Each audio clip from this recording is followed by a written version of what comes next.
আসসালামু আলাইকুম ওয়া রাহমাতুল্লাহি ওয়া বারাকাতুহু। প্রিয় দেশবাসী, আমি আপনাদেরকে একটা অডিও শোনাচ্ছি। ক্যান্টনমেন্ট থেকে অডিওটা এসেছে। সেনাবাহিনীর ক্যান্টনমেন্টে এখন বাংলাদেশে কি চলছে, আজকে রাতে অথবা যে কোনো সময় শেখ হাসিনা পালিয়ে গিয়ে কি করতে পারে, এই মুহূর্তে ব্রেকিং নিউজটা আপনাদেরকে দেওয়ার জন্য আমি শুয়েছিলাম। শোয়া পরা জামা পরেই আমি চলে আসছি। আপনাদেরকে অডিওটা আমি শোনাচ্ছি। আরেকটা ফোন থেকে আপনারা দেখছেন, আরেকটা ফোন আমার হাতে। অডিওটা আপনারা শুনেন, তারপরে এখানে এটার উপরে আপনারা কমেন্টস লিখবেন এবং আমি কিছু কথা বলবো। জাওয়াদের ওয়াইফের পরিচিত আর্মি অফিসারের এই সেনানিবাসের মিটিং শেষ করে বের হয়ে তাদের ফ্যামিলিকে কল দিছিল। তো জাওয়াদের ওয়াইফ ওখানে ছিল ইয়ার শটে। তো ওয়াইফকে আর্মি বলতেছিল অফিসার যে আমি 4 থেকে 7 দিনের বাজার করে রাখতে। সো চান্সেস আর আজকে রাতে 144 ধারা জারি হবে। অ্যান্ড হাসু যেহেতু সবাইকে ছেড়ে দিয়ে সব দাবি মানতেছে, তার মানে she is going forward to her next plan. And military থেকে কি ডিসিশন আসছে সেটা এখনো জানায় নাই।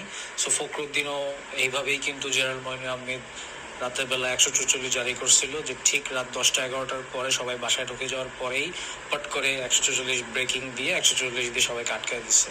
সো বাজার করার হইলে বাজার করো, মেডিসিন কেনার হইলে মেডিসিন কেনো, যা যা কেনার দরকার কিনে বাসায় keep it Hey for there. at least 4-7 days Subscribe worth to of my stuff, channel and also get press ready this and bell Allah icon.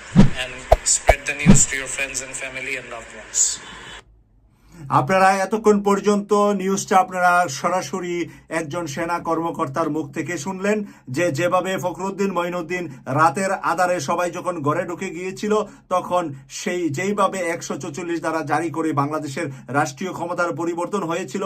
Sheikh Hasina যে কোনো সময় রাষ্ট্রীয় ক্ষমতার পরিবর্তন করে সে পালিয়ে যেতে পারে, যে কোনো সময় সে রাষ্ট্র থেকে পালিয়ে যাবে এবং সেনাবাহিনীর হাতে ক্ষমতা হস্তান্তর বা যে কোনো তত্ত্বাবধায়ক সরকার যে কোনো 144 দ্বারা জারি করতে পারে বলে একজন সেনা অফিসার তার পরিবারকে কি বললেন, যে 7 দিনের জন্য অন্তত বাজার এবং ঔষধপত্র, 7 দিনের জন্য নিত্য প্রয়োজনীয় জিনিস যাতে করে সবাই ক্রয় করে রাখে।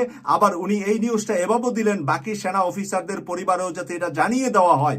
আজকের মিটিং এর পরে সেই ফলাফলটা বা যে রেজাল্টটা, যেই মিটিংটা নিয়ে আমি সকাল থেকে এই ভিডিওটা আমার 3 নাম্বার ভিডিও আজকের দিনের মধ্যে। আমি শুধু একটা ভিডিও করি প্রতিদিন, আজকে আমার 3টা ভিডিও করা লাগছে, কারণ সেনাবাহিনী 24 আওয়ার্সের ভিতরে কি ঘটতে পারে, বাংলাদেশে কখন কি ঘটে যাবে, সেই বিষয়টা আমাদের সকলের খেয়াল রাখা দরকার। তাই শেখ হাসিনা আজকে রাতেও পালাতে পারে, কালকেও পালাতে পারে, আগামী 3 দিনের ভিতরেও পালাতে পারে, কিন্তু তার সম্ভাবনাটা আপনারা একজন সেনা কর্মকর্তার ভয়েস থেকে শুনলেন। অডিও ভয়েসটা আমার কাছে ক্যান্টনমেন্ট থেকে, ঢাকা থেকে এসেছে এবং আপনাদের সামনে আমি আমার দায়িত্বটুকু পালন করলাম। এবার দেশবাসীকে বলবো, আপনারা আশেপাশের দোকানপাট থেকে নিত্য প্রয়োজনীয় জিনিস কিছুদিনের জন্য ক্রয় করে রাখেন, যেটুকু আপনারা না হলে চলতে পারবেন না। কারণ সেনাবাহিনীর ক্যান্টনমেন্টে ফ্যামিলিগুলাকেও বলা হয়েছে এভাবে তারা যেন ক্রয় করে রাখে।